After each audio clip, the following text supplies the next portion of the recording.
Hi guys, അയച്ചുവേണ്ട പുതിയൊരു എപ്പിസോഡിലേക്ക് എല്ലാവർക്കും സ്വാഗതം. ഇന്ന് ഒരു ചെറിയ അൺബോക്സിംഗ് ആണ് പ്ലാൻ ചെയ്തിരിക്കുന്നത്. അൺബോക്സിംഗ് എന്ന് പറഞ്ഞു കഴിഞ്ഞാൽ ഞാനിത് നമ്മുടെ കമ്മ്യൂണിറ്റി ടാബിൽ ഇട്ടിട്ടുണ്ടായിരുന്നു.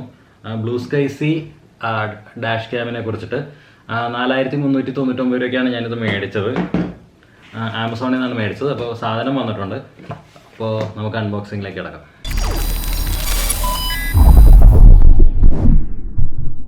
ഇപ്പോൾ പരിപാടിയിലേക്ക് കിടക്കണമെങ്കിൽ തന്നെ നിങ്ങൾ ഇതുവരെ എൻ്റെ ചാനൽ സബ്സ്ക്രൈബ് ചെയ്തിട്ടില്ലെങ്കിൽ ദയവായി സബ്സ്ക്രൈബ് ചെയ്യുക. തൊട്ടടുത്തുള്ള ബെല്ലൈക്കണും കൂടെ എനേബിൾ ചെയ്ത് കഴിഞ്ഞാൽ ഞാൻ വീഡിയോസ് ഇടുമ്പോൾ അപ്പോൾ തന്നെ നോട്ടിഫിക്കേഷൻ നിങ്ങൾക്ക് ലഭിക്കുന്നതായിരിക്കും. ഇതുവരെ നിങ്ങൾ എൻ്റെ ഫേസ്ബുക്ക് ഇൻസ്റ്റാഗ്രാം ഫോളോ ചെയ്തില്ലെങ്കിൽ ദയവായി ഫോളോ ചെയ്യുക. ഫേസ്ബുക്ക് പേജിൻ്റെ അഡ്രസ്സ് വരുന്നത് സത്യാസ് അഴിച്ചുപണി എന്നാണ്.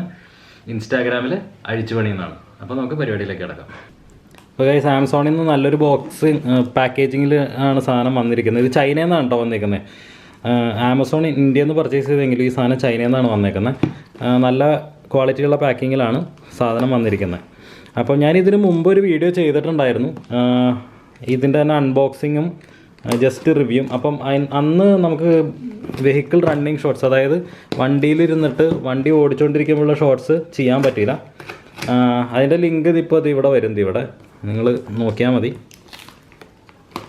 നല്ല പാക്കിംഗ് ഇത് അഴിക്കാൻ തന്നെ ഭയങ്കര ബുദ്ധിമുട്ടാണല്ലോ. ഓക്കെ,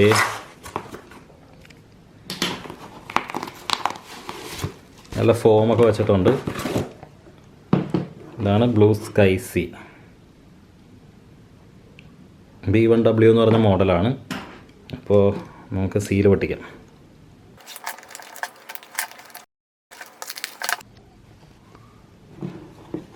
അപ്പോൾ ഗൈസ് തുറക്കുകയാണ്. Thank you for choosing blue sky C.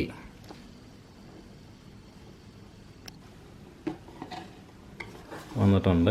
ഒരു യൂസർ മാനുവലുണ്ട്. പിന്നെ നമുക്ക്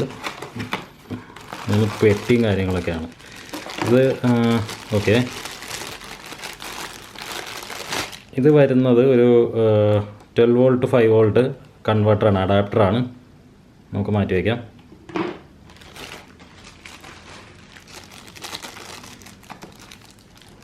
പിന്നെ നമുക്കൊരു ഡാറ്റ കേബിളും കൂടെ ഉണ്ട്.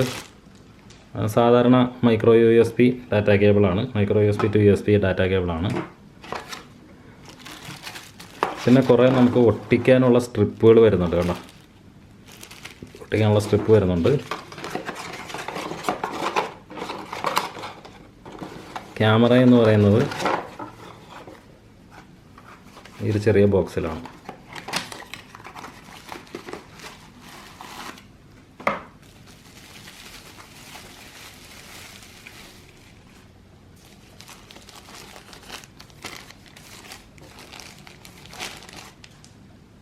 ഇതാണ് ഗൈസ് ക്യാമറ. ഇപ്പോൾ ഓൾറെഡി ഒരു മൗണ്ട് ഇതിൽ വെച്ചിട്ടുണ്ട്. നമുക്ക് 3mm ഒരു ടേപ്പ് ഒട്ടിച്ചിട്ടുണ്ട്. ലെൻസിനൊരു പ്രൊട്ടക്ഷൻ കവറൊക്കെ ഉണ്ട്.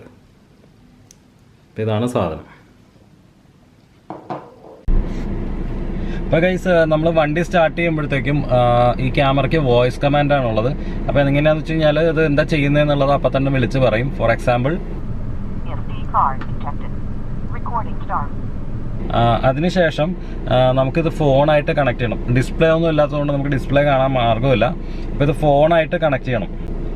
അപ്പോൾ ഗൈസ്, നമ്മൾ ഈ ക്യാമറ സെറ്റ് ചെയ്തു. ഇനിയിപ്പം ഇത് കണക്ട് ചെയ്യണമെങ്കിൽ ഇതിന് LCD സ്ക്രീനില്ലാത്തതുകൊണ്ട് തന്നെ ഫോൺ ഉപയോഗിച്ച് നിങ്ങൾക്ക് ഇത് കണക്ട് ചെയ്യാൻ പറ്റുള്ളൂ. അപ്പോൾ ഫോൺ എങ്ങനെയാണ് കണക്ട് ചെയ്യുന്നതെന്ന് കാണിച്ചു തരാം. ഇതിന് 2 ആപ്പുണ്ട്. ഞാൻ നേരത്തെ കഴിഞ്ഞ വീഡിയോയിൽ പറഞ്ഞായിരുന്നു ഇതിന് കുറച്ച് പ്രശ്നങ്ങളുണ്ട്, അതുകൊണ്ട് തന്നെ ഇത് വർക്ക് ചെയ്യുമെന്ന് എനിക്ക് അറിഞ്ഞുകൂടാ. അങ്ങനെയൊക്കെയുള്ള കേസ് ഞാൻ പറഞ്ഞായിരുന്നു. എന്തായിരുന്നു പ്രശ്നം എന്ന് വെച്ച് കഴിഞ്ഞാൽ കാണിച്ചു തരാം. ഇപ്പോൾ ഞാൻ പ്ലേ സ്റ്റോർ എടുക്കുകയാണ്. പ്ലേ സ്റ്റോറിൽ പോയിട്ട് B1W എന്ന് പറഞ്ഞ് സെർച്ച് ചെയ്യാം. ഞാനിപ്പോൾ സെർച്ച് ചെയ്യാം B1W കാർ CVR എന്ന് പറഞ്ഞിട്ട് നമുക്ക് വരും. അപ്പോൾ ഫസ്റ്റ് കാണുന്ന ഈ കാണുന്ന ഇത് കണ്ടോ, ഈ കാണുന്നത് ഫസ്റ്റ് കാണുന്ന ആപ്പാണ് ഞാൻ ഫസ്റ്റ് ഡൗൺലോഡ് ചെയ്തിരുന്നത്. അപ്പോൾ ഇതെങ്ങനെയാണെന്ന് വെച്ച് കഴിഞ്ഞാൽ ഞാൻ മേടിച്ചിട്ട് കുറച്ച് നാൾ വെച്ചതിന് ശേഷമാണ് ഞാനത് വർക്ക് ചെയ്തത്. അപ്പോൾ മേടിച്ചിട്ട് ഞാൻ സെറ്റ് ചെയ്ത് ടെസ്റ്റ് ചെയ്ത് നോക്കിയപ്പോഴത്തേക്കും ഫസ്റ്റ് ആപ്പ് വർക്കിംഗ് ആയിരുന്നു. അതിനുശേഷം എനിക്കെന്തോ ആൻഡ്രോയിഡിൽ 2-3 അപ്ഡേറ്റ്സും കാര്യങ്ങളൊക്കെ വന്നിരുന്നു. അതിനുശേഷം ഇത് ആക്ച്വലി ഞാൻ ട്രിപ്പ് പോകാനായിട്ട് ഈ വീഡിയോ ചെയ്യുമ്പോഴത്തേക്കും ട്രിപ്പ് പോകാനായിട്ട് ഞാൻ സെറ്റ് ചെയ്തപ്പം കണക്റ്റ് ആവുന്നില്ല. സാധനം വർക്ക് ചെയ്യുന്നുണ്ട്, പക്ഷേ കണക്റ്റ് ആവുന്നില്ല. അപ്പം ഞാൻ കുറേ ഇതിൻ്റെ ഫേംവെയർ അപ്ഡേറ്റും കാര്യങ്ങളൊക്കെ ഉണ്ട്. നല്ല ഒന്നാമതൊരു ഡോക്യുമെൻറ്റേഷനൊക്കെയാണ് ഇവരുടെ സൈറ്റിലുള്ളത്. അപ്പം ഞാൻ ആ സൈറ്റിൽ പോയി ഫേംവെയർ ഒക്കെ അപ്ഡേറ്റ് ചെയ്തു. പക്ഷേ എന്നിട്ടും എനിക്കിത് കണക്ട് ചെയ്യാൻ പറ്റുന്നുണ്ടായിരുന്നില്ല.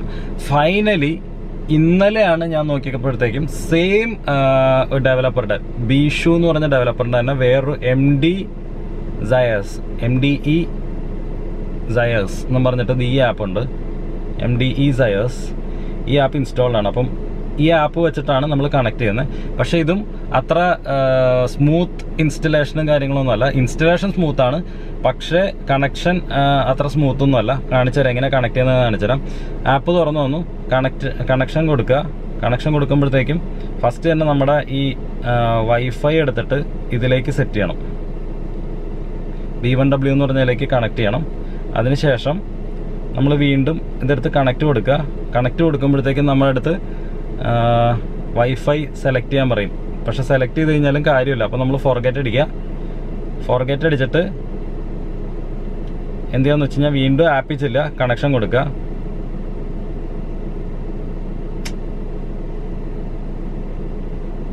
ഇങ്ങനത്തെയൊക്കെ കുറച്ച് പ്രശ്നങ്ങളാണ് വെച്ചാൽ ഇനി ആപ്പ് കില്ല് ചെയ്ത് കളയണം. ആക്ച്വലി ഇത് ഇത്തിരി ബുദ്ധിമുട്ടാണ് കണക്ട് ചെയ്യിക്കാൻ, അതാണ് പറഞ്ഞു വരാൻ ഉദ്ദേശിച്ചത്. ഇപ്പോൾ ഫോഴ്സ് സ്റ്റോപ്പ് കൊടുത്തു, ഓക്കെ. ഇനി നമുക്ക് ഒന്നും കൂടെ ആപ്പ് തുറക്കാം. MDE Zayas എന്ന് പറഞ്ഞ ആപ്പ് തുറക്കുക, ഓപ്പൺ. ഇപ്പോൾ ഇത് വരും. വന്നതിന് ശേഷം കണക്ഷൻ കൊടുക്കുക. കണക്ഷൻ കൊടുക്കുന്നതിന് മുമ്പ് നമ്മൾ വൈഫൈ സെറ്റ് ചെയ്യണം.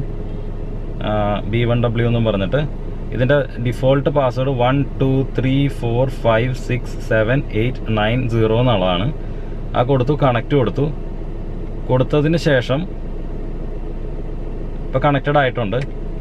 അതിനുശേഷം ബാക്ക് അടിക്കുമ്പോഴത്തേക്ക് ഒരു ഓപ്ഷൻസ് വരും. വൈഫൈ ഹാസ് നോ ഇൻ്റർനെറ്റ് എന്ന് പറഞ്ഞൊരു ഓപ്ഷൻ വരും. അത് നമ്മൾ യെസ് കൊടുക്കണം. യെസ് കൊടുത്തതിന് ശേഷം നമ്മൾ പിന്നെ ചെയ്യേണ്ടത് കണക്ഷനിൽ തന്നെ ഒന്നും കൂടെ ക്ലിക്ക് ചെയ്യുക. അപ്പോൾ ഇവിടെ കൺസിസ്റ്റൻ്റ് അൺകൺസിസ്റ്റൻ്റ് എന്നും പറഞ്ഞിട്ടുണ്ട്. നമ്മൾ കൺസിസ്റ്റൻ്റിൽ ക്ലിക്ക് ചെയ്യുമ്പോഴത്തേക്കും നമ്മുടെ ക്യാമറയുടെ വ്യൂ കാണാം. ഇപ്പം നിങ്ങൾക്ക് ക്യാമറയുടെ വ്യൂ ആണ് കാണുന്നത്, ക്യാമറയിൽ കൂടെ കാണുന്നതാണ്. ഇപ്പോൾ ഞാൻ എൻ്റെ വിരൽ കൈ എൻ്റെ ഫ്രണ്ടിൽ കൊണ്ടുപോയി കൈ മാറ്റി നമ്മുടെ ക്യാമറ ഇവിടെ ഇരിപ്പുണ്ട്. എൻ്റെ ഫേസ് റെക്കോർഡ് ചെയ്യുന്ന ക്യാമറ ഇവിടെ ഇരിപ്പുണ്ട്, നിങ്ങൾക്ക് കാണാം. അപ്പോൾ നല്ല ഫീൽഡ് ഓഫ് വിഷനും കാര്യങ്ങളൊക്കെയാണ്. പിന്നെ ഇതിൻ്റെ സൗണ്ട് ക്വാളിറ്റി ഇപ്പോൾ നിങ്ങൾ കേൾക്കുന്നത് നമ്മുടെ DVR-ൽ കൂടെയുള്ള സൗണ്ടാണ്. ഇത്രയൊക്കെ സൗണ്ട് ക്ലാരിറ്റി നിങ്ങൾ പ്രതീക്ഷിച്ചാൽ മതി. ഇതാണ് സൗണ്ട് ക്വാളിറ്റി, ക്യാമറയുടെ സൗണ്ട് ക്വാളിറ്റി ഇതാണ്. ഈ ആപ്പിൽ തന്നെ പല ഓപ്ഷൻസ് ഉണ്ട്.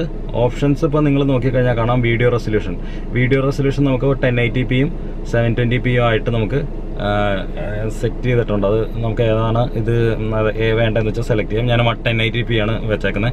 കാരണം നമുക്കിപ്പോൾ ഒരു ആക്സിഡൻറ്റിൻ്റെ കേസിൽ നമുക്ക് നമ്പർ പ്ലേറ്റ് സൂം ചെയ്തെടുക്കണമെങ്കിൽ ഇച്ചിരി ഹൈ ഡെഫിനിഷൻ വീഡിയോ ആണെന്നുണ്ടെങ്കിൽ നമ്പറൊക്കെ ഇത്തിരി കൂടെ ക്ലിയർ ആയിട്ട് കിട്ടും. അപ്പോൾ അതിന് വേണ്ടിയിട്ടാണ് ചെയ്തേക്കുന്നത്. പിന്നെ വീഡിയോ സെഗ്മെൻറ്റേഷൻ, അതായത് ഇതിൻ്റെ അകത്ത് ഓരോ സെറ്റ് വീഡിയോയും ഓരോ മിനിറ്റ് ആയിട്ടാണ് ഷൂട്ട് ചെയ്യുന്നത്. അത് നമുക്ക് ലെങ്ത്ത് മാറ്റാം. 1 minute, 3 minute, 5 minute.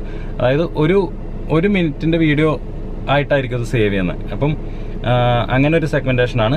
Time watermark, അതായത് നമ്മുടെ വീഡിയോൻ്റെ താഴത്ത് ടൈമും സ്റ്റാമ്പും കാണിക്കുമായിരുന്നു. അപ്പോൾ ഞാൻ ട്രിപ്പ് പോയ വീഡിയോൻ്റെ ഇടയിൽ ഞാൻ ഇടാം, ഇത് കഴിഞ്ഞിട്ടിടാം. അപ്പോൾ ഈ വീഡിയോയിലൊന്നും ടൈം കറക്റ്റ് അല്ല. കാര്യം എന്ന് വെച്ച് കഴിഞ്ഞാൽ നമ്മുടെ ഫോണായിട്ട് സിങ്ക് ചെയ്യാൻ പറ്റുന്നുണ്ടായിരുന്നില്ല. പക്ഷേ സാധനം റെക്കോർഡ് ചെയ്യുന്നുണ്ടായിരുന്നു, ഫോണായിട്ട് സിങ്ക് ചെയ്യാൻ പറ്റുന്നുണ്ടായിരുന്നില്ല. അതുകൊണ്ട് നമ്മുടെ ടൈമൊന്നും അതിൽ കറക്റ്റ് അല്ല. അപ്പം ഫോണായിട്ട് വൺസ് കണക്ട് ചെയ്താൽ മാത്രമേ നമുക്ക് ഈ ക്യാമറയിൽ ടൈം സെറ്റ് ചെയ്യാൻ പറ്റുള്ളൂ. പിന്നെ വരുന്ന recording on of, wifi password change ചെയ്യാം, പവർ ഫ്രീക്വൻസി, കപ്പാസിറ്റി അലോക്കേഷൻ. അതായത് 30%, അതായത് ഇപ്പം ഞാൻ സെറ്റ് ചെയ്തേക്കുന്നത് 30% ആണ്. അതായത് ഇൻ കേസ് ഓഫ് എമർജൻസി വരുമ്പോൾ ഇപ്പം കുഴിയിൽ ചാടുമ്പോൾ ഈ സാധനം ഓട്ടോമാറ്റിക്കായിട്ട് ട്രിഗറായിട്ട് അത് സേവ് ആവും. അതായത് ഓവർ റൈറ്റ് ആവാതെ ഇരിക്കാനായിട്ട് എത്ര സ്ഥലം വേണം എന്നുള്ളതാണ് ഈ 30% കൊണ്ട് ഇത് ചെയ്യുന്നത്. അപ്പോൾ 30% ഓഫ് ദ സ്പേസ്, 32 GB 30% ആണ് ഇപ്പം ഞാൻ അലോക്കേറ്റ് ചെയ്തേക്കുന്നത്. പിന്നെ G സെൻസർ നമുക്ക് ഈ പറഞ്ഞ രീതിക്ക് ക്ലോസ്, മിഡിൽ, ഹൈ. അപ്പം ഇത് ഈ സെൻസറിൻ്റെ, അതായത് നമ്മൾ കുഴി ചാടുമ്പോൾ അല്ലെങ്കിൽ ഒരു ഇമ്പാക്റ്റ് വണ്ടി അഥവാ ഇടിക്കുകയാണെന്നുണ്ടെങ്കിൽ ആ പർട്ടിക്കുലർ ക്ലിപ്പ് റെക്കോർഡ് ചെയ്ത്, അതായത് ഓവർ റൈറ്റ് ആവാതെ സ്റ്റോർ ചെയ്ത് വെക്കാൻ വേണ്ടിയിട്ടുള്ള ഒരു പരിപാടിയാണ് ഈ G സെൻസർ. ഈ G സെൻസറിൻ്റെ സെൻസിറ്റിവിറ്റിയാണ് ലോ, ഹൈ, മിഡിൽ എന്ന് പറഞ്ഞത്. ഇപ്പം ഞാൻ ഇട്ടേക്കുന്നത് ലോയിലാണ്. പിന്നെ വരുന്ന ഫോർമാറ്റ് TF കാർഡ്, അത് ഫോർമാറ്റ് ചെയ്യാൻ വേണ്ടിയിട്ടാണ്. സിങ്ക്രണൈസേഷൻ ഓഫ് ഫോൺ ടൈം, അതായത് ക്യാമറയും ഫോണും തമ്മിൽ ടൈം ഇത് ചെയ്യാൻ വേണ്ടിയിട്ട്. റിസ്റ്റോർ ഡിഫോൾട്ട് വാല്യൂ ഫാക്ടറി റീസെറ്റിന് വേണ്ടിയിട്ടാണ്. DVR വേർഷൻ എന്ന് പറഞ്ഞു കഴിഞ്ഞാൽ നമ്മുടെ ഇപ്പോഴത്തെ DVRൻ്റെ വേർഷൻ കാണിക്കും, 1.0.6 180 ആ സംഭവം. അപ്പോൾ ഇത്രയൊക്കെയാണ് നമ്മുടെ ഇതിലുള്ളത്. അപ്പോൾ ഇനിയിപ്പോൾ നിങ്ങൾ ബാക്കിയുള്ള വീഡിയോസ് കാണും, അതായത് ഈ DVRൽ ഷൂട്ട് ചെയ്ത വീഡിയോ കാണും. കണ്ടുവരുമ്പോഴത്തേക്കും നമുക്ക് ഇതിനെക്കുറിച്ച് ബാക്കിയുള്ള സംസാരിക്കാം.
അപ്പോൾ ഗൈസ്, നേരത്തെ കണ്ട വീഡിയോ സാമ്പിൾ ഫുട്ടേജാണ്, റോ ഫുട്ടേജാണ്. ജസ്റ്റ് ക്യാമറയിൽ നിന്ന് ഒന്ന് സ്ട്രെയിറ്റ് ഔട്ടാണ് നിങ്ങൾക്ക് എടുത്ത് വന്നേക്കുന്നത്.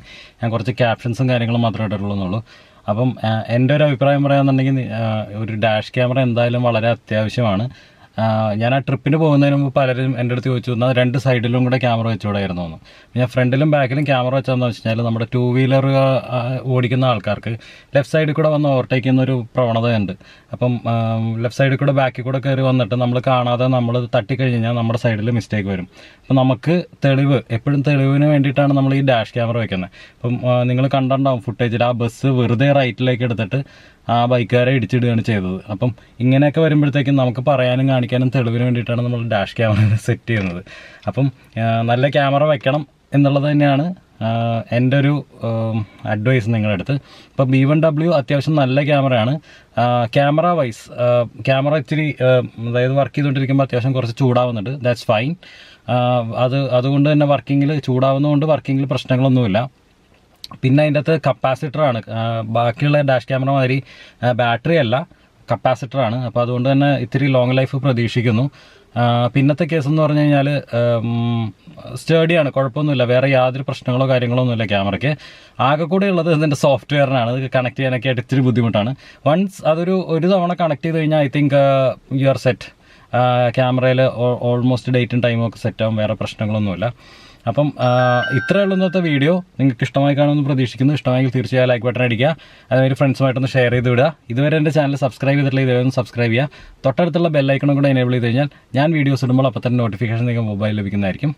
അപ്പം ഇത് ഇച്ചിരി ലെങ്തി വീഡിയോ ആയിപ്പോയി, എന്നാലും കണ്ടതിന് നന്ദി.